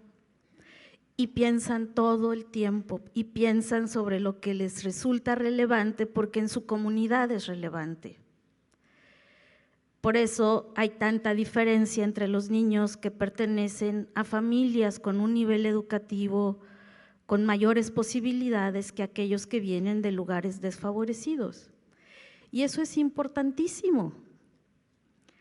El único lugar, creo, donde es posible la democracia tendría que ser la escuela, y la escuela de esos niños, que en su casa no hay esta estimulación, este contacto con la cultura letrada, y que llegan muy pequeñitos a donde lleguen, a la estancia infantil o en México se llama el preescolar, a donde lleguen. Desde el día 1, la obligación de los profesores, de los cuidadores, tendría que ser enriquecer su entorno cultural. No hay posibilidad de enriquecimiento cultural al margen de la cultura letrada. Y no tiene que ver con hacerlos hacer planas ni darles lápices. Tiene que ver con que estén rodeados de escritura. En la escuela suceden cosas maravillosas. Una de esas cosas maravillosas, pues es que todo tiene un orden, todo tiene una secuencia. Y si ese orden y si esa secuencia también estuvieran por escrito, los niños muy pronto se preguntarían dónde dice tal cosa o cómo sabe la señorita que ahora toca ir a que nos den el alimento o que toque hacer la siesta. La lengua escrita nos sirve para organizarnos. Los niños pequeños se organizan, los niños pequeños pueden aprovechar esos momentos de lo cotidiano de la escuela para ver para qué sirve la lengua escrita. Los niños pequeños necesitan que les cantemos y que les leamos cuentos. Y lo podemos hacer en presencia de escritura. Hay unas situaciones muy lindas, yo me acuerdo de Telma, hace muchos años enseñando cómo leían canciones y cómo iban siguiendo hasta dónde decía la frase de una canción que conocían los niños. Eso lo pueden hacer los niños pequeños. No hace falta ser grande para pensar, al contrario, hay que aprovechar la edad de máxima flexibilidad cognitiva. Y lo mismo pueden jugar a escribir y jugar a leer y sobre todo escuchar que un adulto que sepa leer pues les comunique la riqueza que hay en la literatura infantil para ellos. Ellos son los herederos de la cultura letrada. Entre antes lo reciban, pues antes podrán tomar dominio de su posesión, ¿no? Yo creo que es una edad maravillosa para aprender, eso es lo que yo creo. Y en mi experiencia, cuando los ambientes se enriquecen, los niños se enriquecen. Y muy pronto se alfabetizan antes de que nosotros los adultos queramos verlos alfabetizados y la cantidad de problemas disminuyen. Cuando los niños van creciendo al margen de esta cultura, de estos ambientes enriquecidos y van creciendo y no se alfabetizan, conforme van avanzando los años se vuelve más difícil que lo logren hacer. Eso también lo dice un poco mi experiencia. Gracias.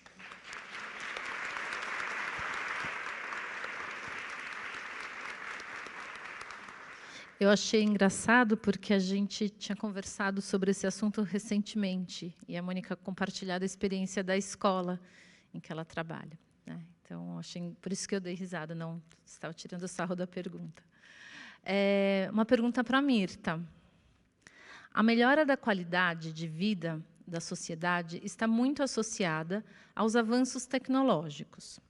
Como as tecnologias como o chat GPT, inteligência artificial, interações remotas, entre outras, podem ser apropriadas pela teoria construtivista para potencializar a prática das professoras? ¿Por qué piensan que yo puedo responder a eso?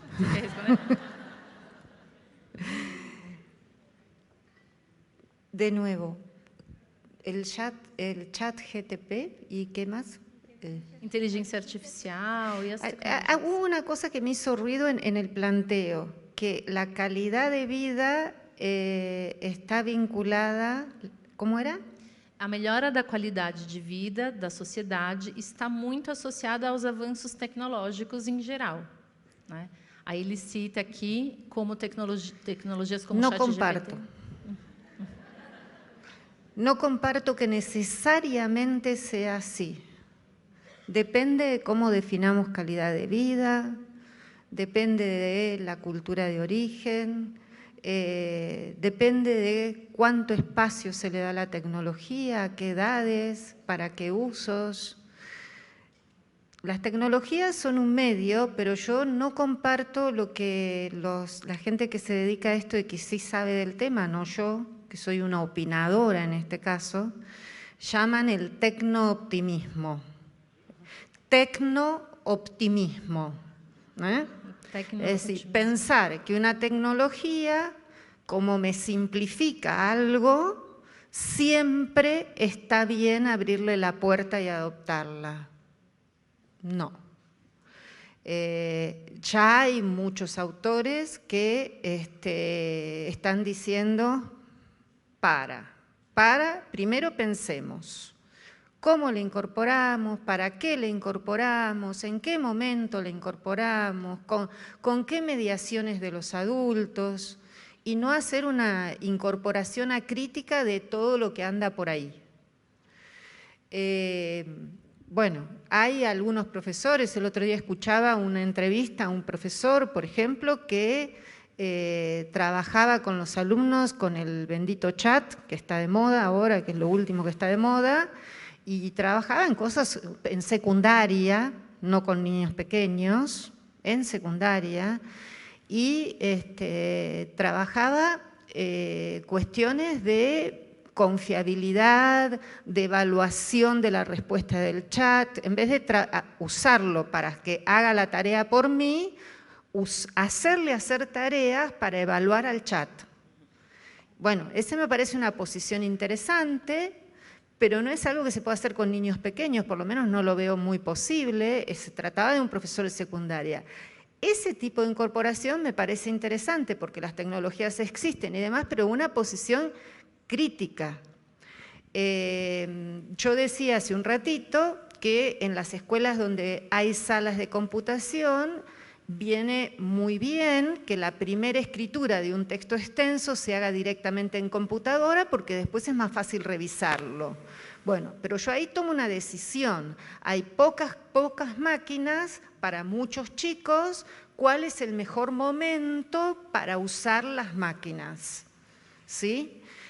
Tomé una decisión crítica con las tecnologías. Sé dónde ubicarla y para qué utilizarla y demás.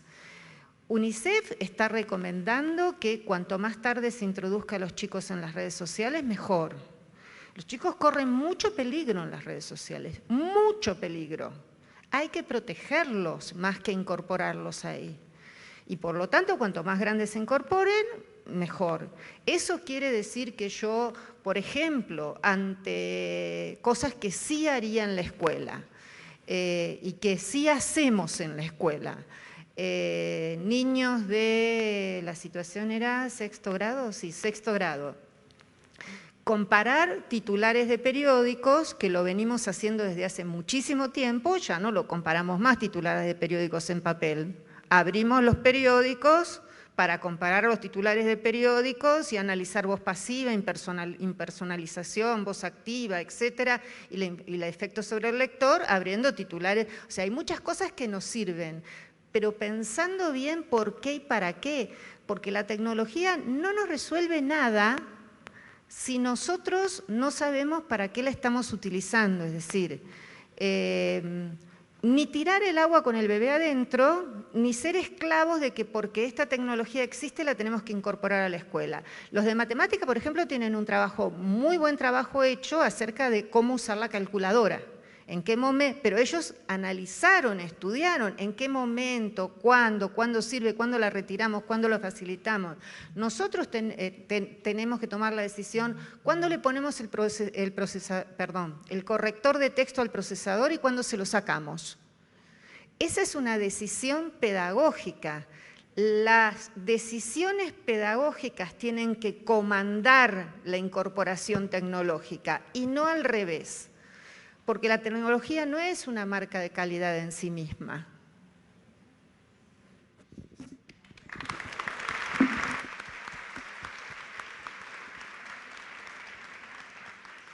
Bom, a gente tinha aqui mais uma porção de perguntas, mas acho que é importante, né? Vocês tiveram um dia bem cheio.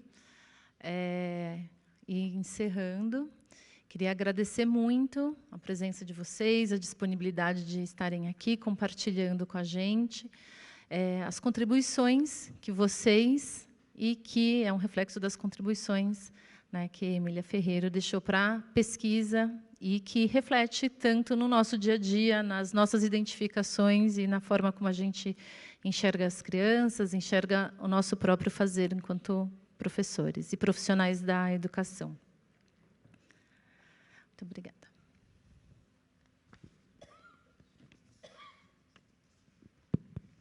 Bom, queria dizer que uma das belezas da honra é ir percebendo o quanto a gente gostou de se rever.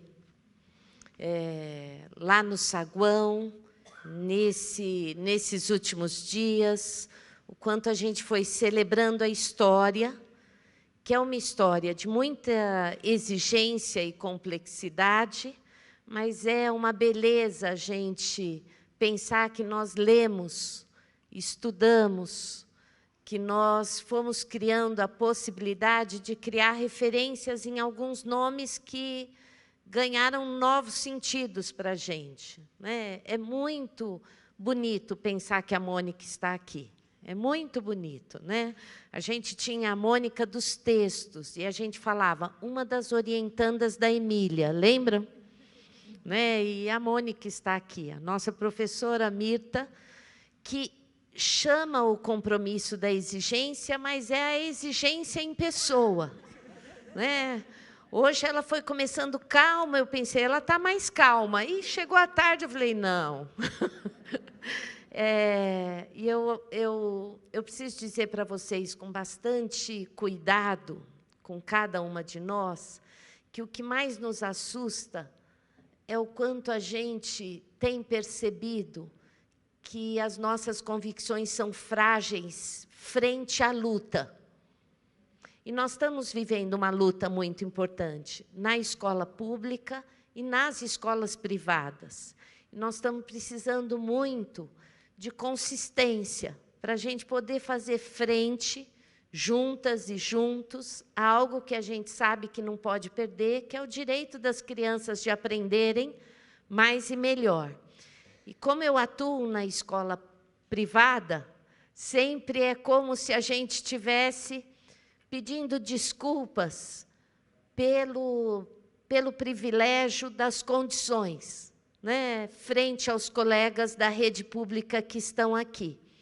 Mas quando a Mirta fala que é no coletivo que a gente pode honrar o legado da Emília, eu queria dizer que também é muito bonito aqui hoje os colegas que atuam na rede pública, os colegas que atuam na rede privada, poderem celebrar e honrar alguém que marcou, sim, uma diferença muito grande nas nossas vidas, mas que não aceitou nunca pouca coisa como resposta.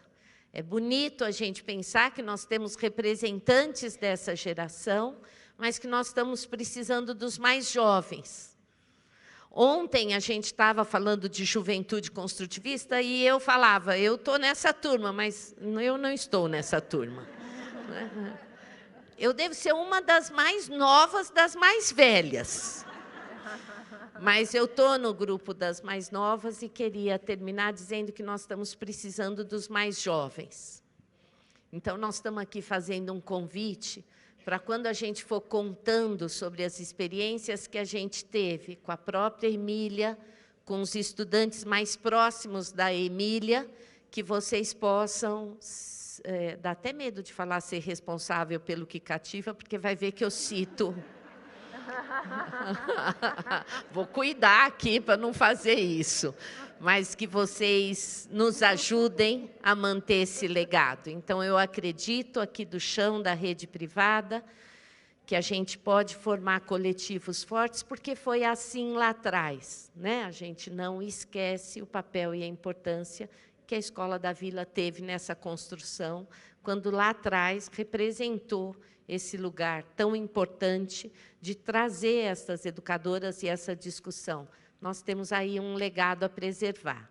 Queria agradecer o privilégio de receber vocês aqui, de convidá-los para a luta, porque não adianta mudar para a Argentina e nem para o México. Parece que está difícil em todo lugar, então vamos ficar juntas e juntas aqui. Muito obrigada, a presença de todos.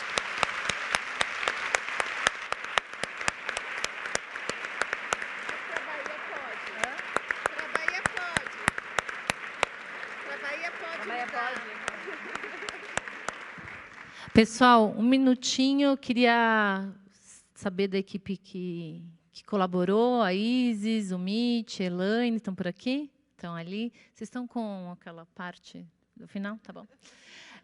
Queria agradecer muito, né, as convidadas, queria agradecer todos os colaboradores novamente, toda a equipe aqui do Santa Cruz, que foi muito disponível, muito parceiro, assim. A gente tem um grupo do WhatsApp, não com a equipe do Santa Cruz, porque a gente tem um pouco de vergonha, mas chamava Pau para Toda Obra, essa equipe. E o Santa Cruz não estava lá, mas é Pau para Toda Obra, então tudo que a gente foi idealizando, eles foram sonhando também, e se inspirando e ajudando a gente a fazer esse encontro. Agradecer muito a Débora, né, que em nenhum momento titubeou, ainda faz umas falas bonitas, assim, né, no final, e no começo, e no meio. Agradecer a Isis Nogueira, a minha parceirona, a Elaine Vidal. Venham aqui, por favor, que eu fico falando. O Mitch. E a gente trouxe uma... Traz também o livro já, Elaine. Um presente, assim, uma lembrancinha para vocês, como forma de honrá-las e agradecê-las, né, para uma marca desse encontro. Pode vir, acho que eles estão tímidos. Venham.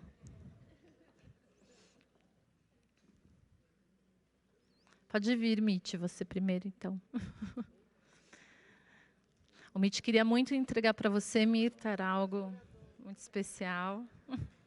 Podem vir.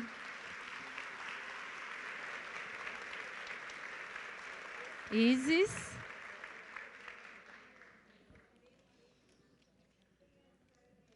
Entrega lá. Qual que é o que eu...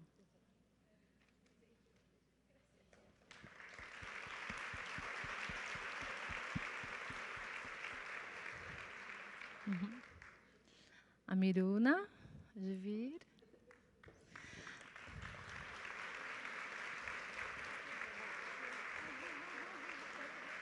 A Miruna e a mãe dela fizeram um bordado para vocês. A mãe da Miruna é uma bordadeira, uma artista, que nos inspira na arte de bordar. E a Miruna também é uma artista bordadeira. Elas fizeram essa...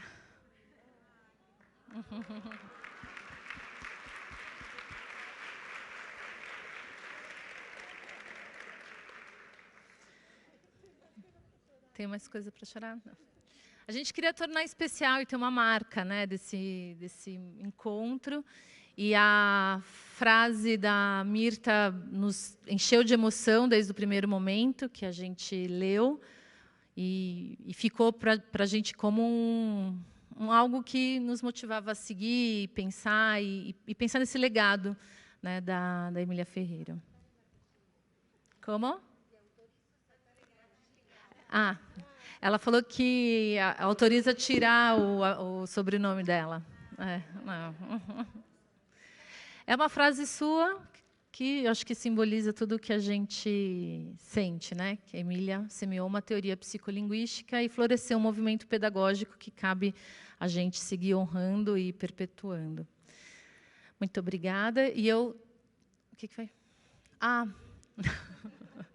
E a Isis também tem uma lembrancinha para a Thelma.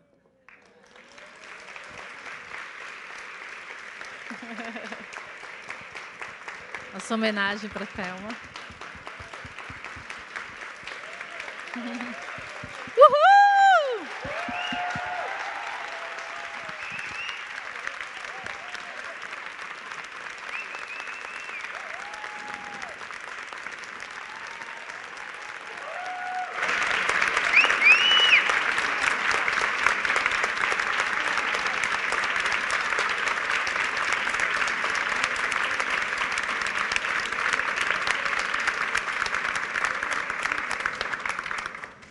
Nosso agradecimento. A nossa...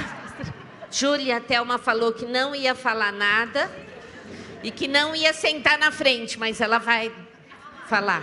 Se quiser sentar aqui, obrigada.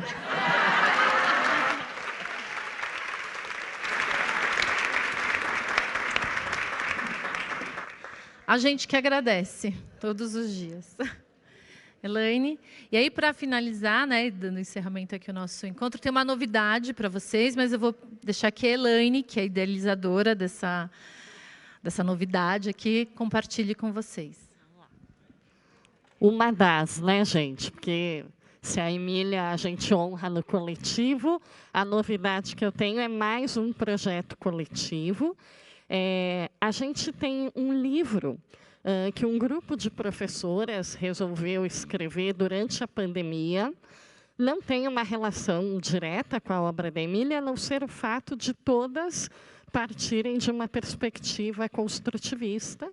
São professoras de educação infantil, e que, naquela época da pandemia, estava todo mundo muito longe, muito distante, e aí falamos, vamos nos juntar e fazer uma publicação em conjunto? E aí é um livro...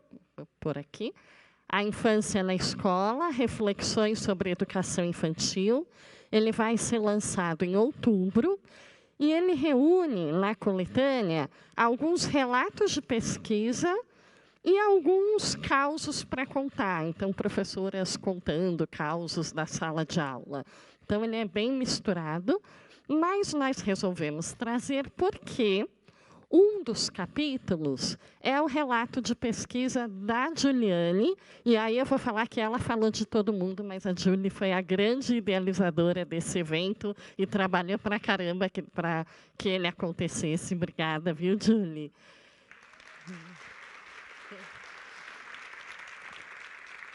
E a pesquisa da Juliane foi orientada pela Mônica Alvarado. Então, elas assinam esse capítulo juntas e a gente correu, pressionou a editora para poder fazer um pré-lançamento hoje, para aproveitar a presença da Mônica aqui, para mostrar a publicação dela no Brasil, né? Então, a gente trouxe alguns para presentear vocês e lá fora tem para quem quiser conhecer aí no final, tá bom? Obrigada.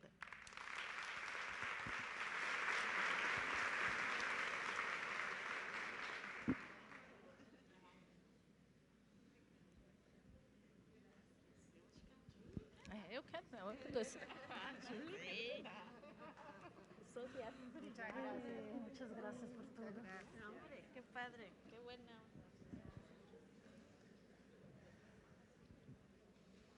Queria agradecer também as pessoas que acompanharam pela transmissão. A gente não divulgou o link anteriormente para preservar esse encontro, porque a ideia era ter um encontro. E a gente sabe como é São Paulo, ia dar um trânsito, e podia ser que alguém desistisse de vir. Mas depois a gente compartilhou esse link, né, foi mandado um e-mail automaticamente, a gente disponibilizou no grupo da rede também.